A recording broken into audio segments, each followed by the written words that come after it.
পাঁচটা টিপস দিব আপনাদের মনোযোগ বাড়ানোর জন্য। পাঁচটা। কয়টা? নামাজে মনোযোগায়ন কিভাবে করবেন, পাঁচটা টিপস খেয়াল করে রাখেন কিভাবে নামাজের মনোযোগ বৃদ্ধি করবেন। টিপস নাম্বার 1, সল্লু সলাতান মুআদ্দিয়া, বিদায়ী নামাজ পড়বেন। মনে করবেন হতে পারে আজকের এই নামাজটাই আমার জীবনের শেষ নামাজ। তাহলে প্রতিটা নামাজের সময় আমরা এই কথাটা ভাবি না কেন যে হতে পারে এই নামাজটাই আমার জীবনের শেষ নামাজ, হতে পারে আজকের এই সেজদাটা আমার জীবনের শেষ সেজদা। চিল্লায় বলেন ঠিক কিনা? বিশ্বনবী শিখায় দিলেন মনোযোগায়নের প্রথম পদ্ধতি। নামাজে মনোযোগ থাকে না, মনোযোগ যদি বাড়াতে চাও ভাবো এটাই হতে পারে জীবনের শেষ নামাজ। সল্লু সালাতান মুআদ্দি, perform the salah as if this is your last and final prayer. এমন ভাবে নামাজ পড়ো মনে করো এটাই হতে পারে জীবনের শেষ নামাজ। আজকে থেকে প্রত্যেকবার আল্লাহু আকবার বলার সময় এটা ভাবতে পারবো না আমরা যে হতে পারে এই নামাজটা আমার শেষ নামাজ। এই চিন্তাটা মাথার মধ্যে রাখার দরকার আছে না নাই? সাহাবারা যখন মরুভূমিতে নামাজ পড়তে দাঁড়াতেন, আকাশের পাখিগুলো এসে সাহাবাদের মাথার মধ্যে বসে যেত। মরুভূমির পাখিগুলো মনে করতে এগুলো খেজুর গাছ। কি মনে করে বসতো? কথা বলে না, জোরে কন। আছে এলাকা আছে খেজুরের রস হয়? হ্যাঁ হইছে? খাইছেন? পাখিগুলো মনে করতে এগুলো খেজুর গাছ, কারণ সাহাবারা নড়ে না, চড়ে না, ডানে বায়ে তাকায় না। খেজুর গাছ যেদিন ঠায় দাঁড়িয়ে থাকে, সাহাবারা ঠায় দাঁড়িয়ে থেকে নামাজ পড়তেন। চিল্লায় এখন আল্লাহু আকবার। তাহলে মনোযোগ বৃদ্ধির 1 নাম্বার পদ্ধতি, মুসল্লায় যখন দাঁড়াবো ভাববো এটাই আমার জীবনের শেষ নামাজ, এরপরে হয়তো নামাজের সুযোগ নাও পেতে পারি। ঠিক কিনা? 2 নাম্বার পদ্ধতি হলো নামাজের মধ্যে আহকাম এবং আরকানগুলো ধীরস্থির ভাবে আদায় করতে হবে। তাড়াহুড়ো নামাজের মধ্যে করা যাবে না। আমাদের হানাফি মাযহাবে তা'দিলুল আরকান এটা ওয়াজিব। রুকুনগুলো আদায় করার সময় ধীরস্থির ভাবে আদায় করা এটা হানাফি মাযহাবে কি? ওয়াজিব। চিল্লায় বলেন এটা কি ওয়াজিব? তরক করলে কি করতে হয়? হ্যাঁ, সহু সেজদা দিতে হয়। কিন্তু অন্যান্য মাযহাবে এটা ফরজ, এটা বাদ দিলে আপনার নামাজই হবে না, তাড়াহুড়ো করলে নামাজই হবে না। বিশ্বনবী দেখলেন মসজিদে নববীতে এক সাহাবী নামাজ পড়ে। নামাজ শেষে নবীর কাছে আসলে বিশ্বনবী বললেন সল্লি ফাইন্নাকা লাম তুসল্লি, নামাজ পড়ো কারণ তোমার নামাজ হয় নাই। সাহাবী আবার পড়লেন, আবার আসলেন, বিশ্বনবী বললেন সল্লি ফাইন্নাকা লাম তুসল্লি, নামাজ পড়ো তোমার নামাজ হয় নাই। সাহাবী আবার নামাজ পড়ে আবার নবীর কাছে আসলেন, বিশ্বনবী বললেন সল্লি ফাইন্নাকা লাম তুসল্লি, নামাজ পড়ো নামাজ হয় নাই।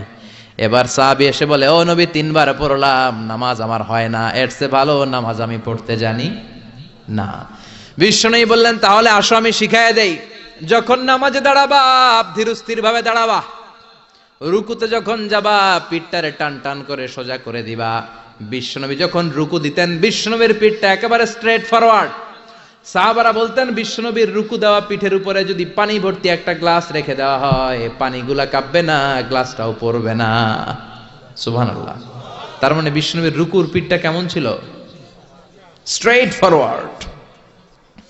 বিশ্বনবী বলেন রুকু থেকে দাঁড়াবা ধীরস্থির ভাবে দাঁড়াও, আবার সেজদায় গেলে ধীরস্থির ভাবে যাও। আমাদের দেশে অনেকে রুকু থেকে কোন রকম মাথাটা তুলে আবার সেজদায় দৌড় মারে, আছে না নাই? লক্ষ্মীপুরে নাই, এদিকেও আছে। 2 সেজদার মাঝখানে ধীরস্থির ভাবে বসা হচ্ছে ওয়াজিব। অনেকে এক সেজদা থেকে কোন রকম মাথাটা একটু উপরের দিকে উঠিয়ে আরেক সেজদায় মুরগির মতো ঠোকর মারে, এরকম তো এদিকে নাই না? আবার অনেকে ইমাম সাহেবের আগে দৌড় মারে, আছে না নাই? ইমাম সাহেব সামি আল্লাহু লিমান হামিদা বলে দাঁড়াইছে, ওনার আর সহ্য হয় না, উনি আগে সেজদা দিবে কিন্তু ইমামের আগেও যাইতে পারে না, মাঝখানে যাই হ্যাং হয়ে থাকে, আছে না নাই? মোবাইল মাঝে মাঝে হ্যাং হয় না, মানে সামনেও যায় না পিছনেও যায় না। তো ওনারাও ইমামের আগে সেজদায় যাবে, তো ইমাম যাইতে পারে না উনিও যেতে পারে না, মাঝ অবস্থায় যায় কি হয়? হ্যাং। হ্যাং হইবেন আপনারা? হ্যাং হওয়া যাবে না। তাহলে মনোযোগ বাড়ানোর 2 নাম্বার পদ্ধতি হচ্ছে কি করবেন? ধীরস্থির ভাবে। There is no rushing in salah, there is no hastiness in salah। নামাজের মধ্যে কোনো তাড়াহুড়ো নাই, তাড়াহুড়ো করলে এটা নামাজ হয় না। এমনকি নামাজের দিকে বিশ্বনবী তাড়াহুড়ো করে যেতেও নিষেধ করেছেন। ইদা উকিমাতিস সালাহ, নামাজ যখন শুরু হয়ে যাবে ধীরস্থির ভাবে যাবেন, তাড়াহুড়ো করে যাওয়া যাবে না। 3 নাম্বার পদ্ধতি জামাতে পড়বেন, তাহলে মনোযোগ বাড়ায় দিবে কে? বিশ্বনবী বলেন সালাতুল জামাআত তাফদুলু সালাতাল ফাজদি বি 27 দারাজা। একা একা নামাজ পড়লে যতটুকু সওয়াব হয়, জামাতে নামাজ পড়লে 27 গুণ বেশি সওয়াব হয়। জামাতে পড়ার দরকার আছে না নাই? জামাতে পড়লে আর মনোযোগ এদিক সেদিক যায় না। সবাই আল্লাহু আকবার, আমি আল্লাহু আকবার, সবাই আসসালামু আলাইকুম ওয়া রাহমাতুল্লাহ, আমি আসসালামু আলাইকুম ওয়া রাহমাতুল্লাহ। মন আমার এদিক সেদিক যাওয়ার সুযোগ আছে? কম, ঠিক কি না? 4 নাম্বার, নামাজে যা বলেন অর্থ বোঝার চেষ্টা করেন। আমরা সালাতে যেটা বলি এটার অর্থ বুঝি না। আমরা প্রতিদিন বলি আলহামদুলিল্লাহি রাব্বিল আর রহমানির মালিকি, আবার বলি সামি আল্লাহু লিমান হামিদা, কি কইলাম বুঝি নাই। সুবহান রাব্বিয়াল আলা মানে কি জানি না। আত-তাহিয়াত লিল্লাহি ওয়াস সালাওয়াত ওয়াত তাইয়্যিবাত অর্থ কি জানি না। এজন্য সালাতে যা বলেন এটা বুঝে বুঝে বলার চেষ্টা করেন। অ্যাট লিস্ট সালাতে যেটা আপনি পড়েন এটার অর্থটা শিখার চেষ্টা করেন, তাহলে বললে হৃদয়ের মধ্যে টাচ লাগবে, অন্তরে দরদ লাগবে, চিৎকার করে বলেন ঠিক কি না। 5 নাম্বার পদ্ধতি, নামাজের মধ্যে যে সুন্নাত গুলো আছে সুন্নাত গুলো আদায় করবেন, তাহলে নামাজের মধ্যে মনোযোগ বাড়ায়া দিবে কে? হাত তোলা সুন্নাত তোলেন। রফউল ইয়াদাইন যদি করেন, অভ্যাস যদি থাকে, বারবার হাত তোলা তুলেন, প্রতিবার তুললে 10টা করে সওয়াব। আমিন বলবেন, যে মসজিদে জোরে জোরে বলেন, আস্তে তো আস্তে বলেন, কিন্তু বইলেন, বলার দরকার আছে না নাই?